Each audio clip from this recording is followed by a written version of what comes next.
welcome once again to It's a Mystery, and another collection of weird and wonderful mysteries that we will attempt to solve. As usual, we've been out collecting some of the most unbelievable stories that you're ever likely to hear. And in the studio, we're going to be attempting to shed some light on other very weird goings-on. We reveal what was so unusual about this man who went out for an evening stroll. Tristan reveals how a humble seagull could save a woman's life. And in the studio, we have a real-life vampire.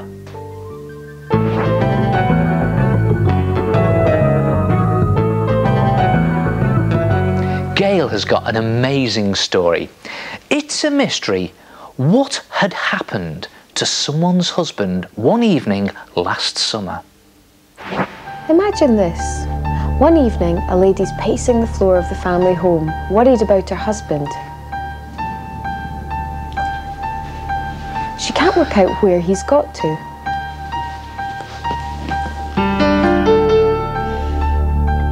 As the hours tick by, the lady grows more and more anxious for news.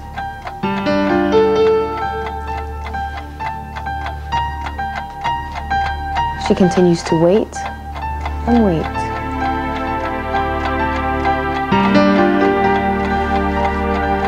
And then, at 5:20 in the morning, all of a sudden she jumps as the doorbell rings. She goes to open the front door, and there, on the doorstep, standing large as life, is her husband, in his pyjamas. Where on earth have you been? I've been worried sick about you. I've been jogging. What? Jogging. Jogging? Well, I'm glad you're okay. Now, why don't you go in there and I'll bring you a nice cup of tea. The lady knew exactly what she was going to do. Call the emergency services.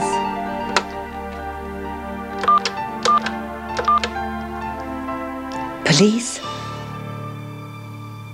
So, hold on. What's going on? Where had her husband been to in the middle of the night? And why was he still in his pyjamas? And why on earth did she then rush off to call the emergency services? So why do you think someone would want to do that? Was the man that had turned up not really her husband after all? Well, here's what had happened. A few hours earlier, the husband had been fast asleep in hospital after an operation. In a deep, deep sleep, without once waking up, he unbelievably got out of bed. Wearing his pyjamas and slippers, he strolled down the stairs.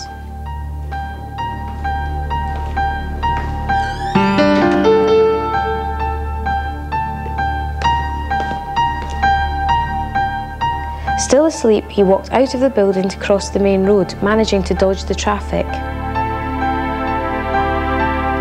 At first, no one in the hospital noticed, but soon hospital staff did realise that he had gone missing and called his wife to let her know. Hello? Hospital? Gone missing? What do you mean, missing? So she had spent the evening at home worrying and waiting for news. But how could he disappear? Meanwhile, her husband continued to walk and walk through the city centre. Next, he walked through a large residential estate, and after 5 miles, he ended up at his own home, where he rang his own doorbell and came face to face with his wife. Where on earth have you been? I've been worried sick about you. I've been jogging. What? Jogging.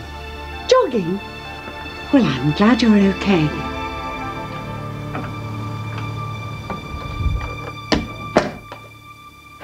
Wow! So he'd actually got out of his hospital bed and sleepwalked all that way? What an unbelievable story. I know, it's incredible, isn't it? Surely you can't do all that stuff in your sleep, though. Well, hang on, I've been doing some research, and you know, it's not as ridiculous as you might think. Sleep experts say that people are able to do many things when they're technically asleep. They're even capable of doing complicated things, like driving a car. Yeah, but walking 5 miles is a bit far-fetched, isn't it? You'd be surprised, you know. In June of last year, there were reports in the press of a man called Michael Turner who made an amazing 5-mile walk from his hospital bed to his front door. Now, after his ordeal, he went back to hospital and is well on his way to recovery. The weirdest thing is, he remembers nothing about it. What?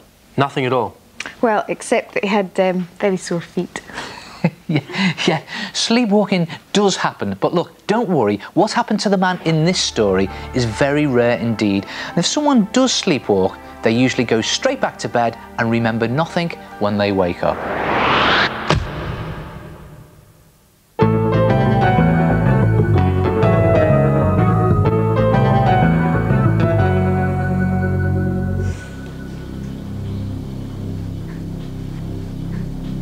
Do you like a good spooky story full of ghosts, monsters, or even one of the most famous bloodsuckers of all time, vampires? Well, it's a mystery whether vampires really do exist. The vampire legend is as popular today as it was hundreds of years ago and was made really famous by a novel called Dracula. The author came up with the idea after having a nightmare, and since then there have been hundreds of books and films dedicated to this vampy blood-sucking villain. Well, it's all very well sitting around talking about vampires, but what would you actually do supposing you came face to face with one? Tris! Hey? It's behind you! Shh! Well, the books say to see him off, just wear this stuff, garlic, around your neck. And what about the old classic, a stake through the heart, or even exposure to sunlight?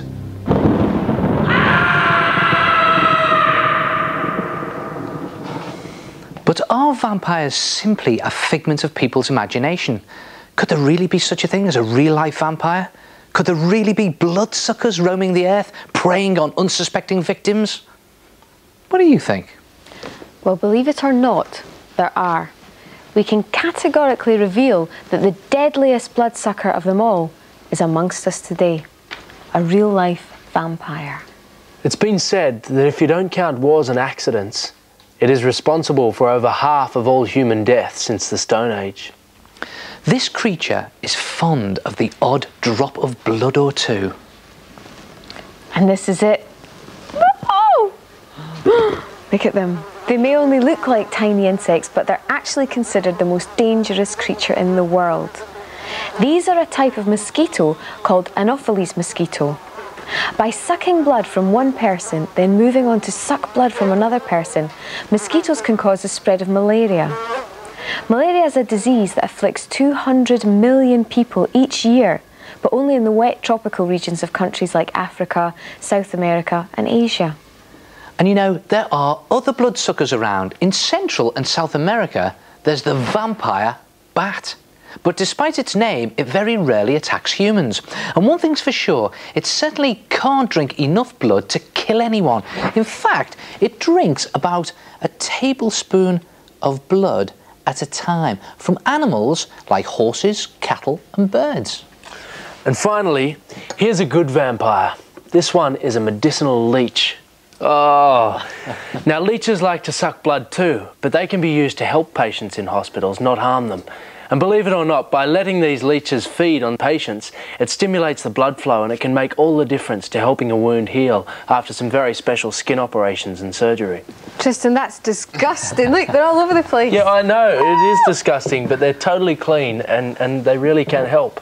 So, there are good bloodsuckers like leeches and bad bloodsuckers like mosquitoes, which proves that creatures with vampire tendencies really do exist. But as for Dracula, nah.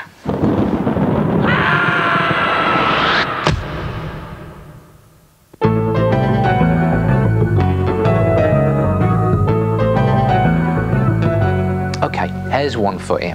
Do you believe that people and animals can have some sort of special relationship, you know, some sort of special bond? Well, here's an incredible tale. It's a mystery how a seagull saved a woman's life. One afternoon, Diane Forrester decided to go for a walk, as she often liked to do. She walked along the sea cliffs of her seaside hometown, breathing in the fresh air, checking out the views. She was totally unaware of the events that were about to unfold. As she was walking along her usual route, suddenly she somehow managed to stumble, falling over the cliff to a ledge below. Diane was shocked and too badly hurt to move. As she lay there, she began to think she'd never be found. However, miraculously, sometime later, her sister Shirley walked to the very spot along the cliff edge where Diane had fallen over. As if by chance, Shirley looked out over the cliff and saw her sister lying there, hurt. Diane! Diane, are you all right? I've twisted my ankle. I can't move. Hang on! I'll go and get some help! Shirley quickly went to alert the emergency services to rescue Diane. Here, Diane. Oh, Here's your tea. Thank you. After being taken to hospital, Diane went home to recover from a badly twisted ankle and severe bruising. It's lucky I found you. Yeah, really, absolutely. Yeah. What an incredibly lucky coincidence. Or was it? Could Shirley have known that her sister had fallen onto the deserted cliff edge? Could someone have seen the whole thing and phoned her? And hold on, where do seagulls come into this strange tale? Well, I can guarantee what you're about to see is absolutely amazing. As Diane lay there trapped on the ledge, she remembers a seagull hovering above her as she cried out for help in desperation. Meanwhile, Diane's sister was at her house doing some work in the kitchen, and suddenly she heard this tapping on the window. So she looked outside and she saw a bird flapping around as if it was trying to get her attention. The sister came out of the house and the seagull flew off. She decided to follow the bird to see what was causing it such distress. As the bird flew, she followed, until eventually the gull hovered above the cliff edge. She looked over the edge and saw Diane down below. Diane! Oh. Diane, are you all right? No. Hold on, I'll go and get help. So, a seagull helped save a woman's life, and although the gull was not a pet, the sisters recognised it as the wild bird that they had been recently feeding. Don't you think that's remarkable? A seagulls all look the same to me. Yeah, well, I've asked the experts who believe it is possible a seagull could have saved the woman's life. Now, they say female gulls especially can be very protective of male gulls bearing food, and they're capable of great tenderness. So, because the sisters provided the seagull with food, it could have become very protective, looking after Diane in the only way it knew how. Seems possible, doesn't it? What do you think?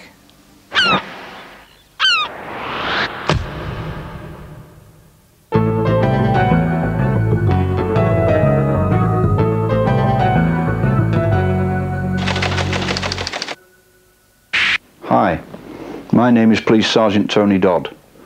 Although I'm now retired, I will never forget an incident which I witnessed when I was on a routine patrol.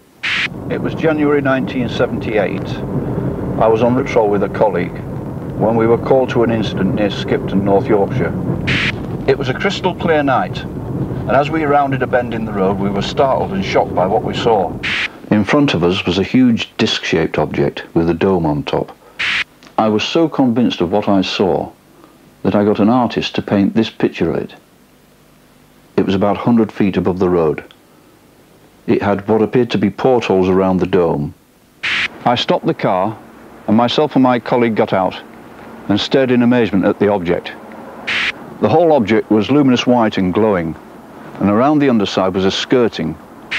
It then silently glided away horizontally and moved away into the distance until it was only a ball of light. There is no doubt in my mind that this was a genuine UFO.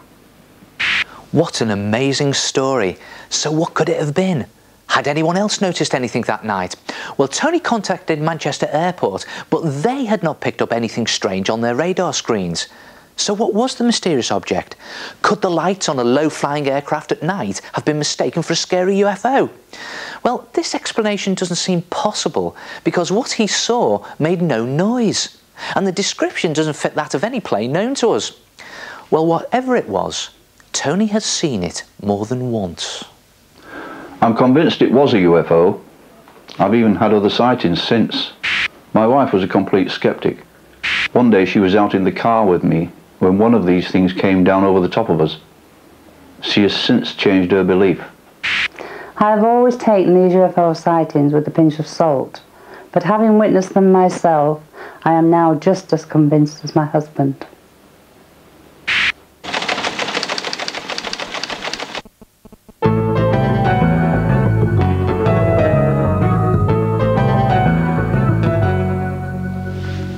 Do you know what?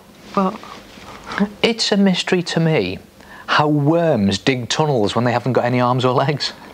You know, you have got a point there. I never thought about that before. When you look at other animals that make tunnels, like moles and rabbits, they've got legs and paws so they can shovel away at the earth. Now, worms like these ones are little more than long, pink and brown wiggly things. So how on earth do they dig tunnels? Well, the method they use is totally different to any other animal like a rabbit or a mole. Now, if you look at these worms here in this special wormery, you can see they've actually made tunnels through the soil, and they did this by wiggling from side to side in a special wormy way. Tristan, can I borrow you, please? I'd like to try and demonstrate this. Yeah, sure. Now, I'd like you to wiggle your way from one end of this tunnel to the other. Yeah. Okay? Well, just lie down. Yeah, just... Yeah. No problem. Yeah. Yeah? Off you go. Oh, I forgot to mention something. I'd like you to do it without using your arms and your legs. A small point, forgot to mention it. All right. What, so I just kind of... Yeah, go on. Come on, Tristan. No, you're cheating. I'm not. Cheating. You were cheating. All right, it's impossible. Do you want a if I hand? don't. You're right. I'm sorry, Tristan. I was actually just trying to make a point. We knew it'd be difficult. It was just to demonstrate that without arms and legs, it seems really, really difficult to move, let alone make a tunnel. However, worms can do it because they move in a very special way, which involves them rhythmically contracting and expanding their bodies a bit like this. Now, if they do this enough times, they force an opening in the soil. They then increase the size of the hole by pushing with their heads first. And by repeating this special movement, they form networks of tunnels. You might not think it to look at them, but worms are sort of like tubes. This means that they can shift soil to form tunnels in another special way. As the worm digs, it actually eats some of the soil. The soil travels the length of the worm and is expelled at the other end. And when a real worm does this, the earth that it leaves behind on the surface is known as worm cast. Now, believe it or not, all the worms that live in a small field can shift about 300 of these bags of soil here. Now that's around 7 tonnes in just a year. Amazing, eh? And it's all done by squidging like a spring. And passing soil through their bodies like a tube. Hey guys, so you keen for a nibble? It's not bad. No, leave it to the worms. Have a good Leave it to the you worms. wiggling, actually. Don't you dare.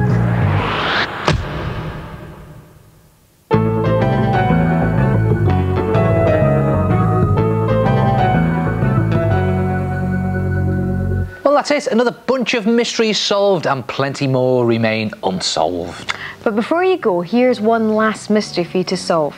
A boy in a sweetie shop has 2 coins which add up to a total of 60 pence. But if one of the coins is not a 10p, what are the 2 coins? Can you solve it? We'll reveal the answer next time.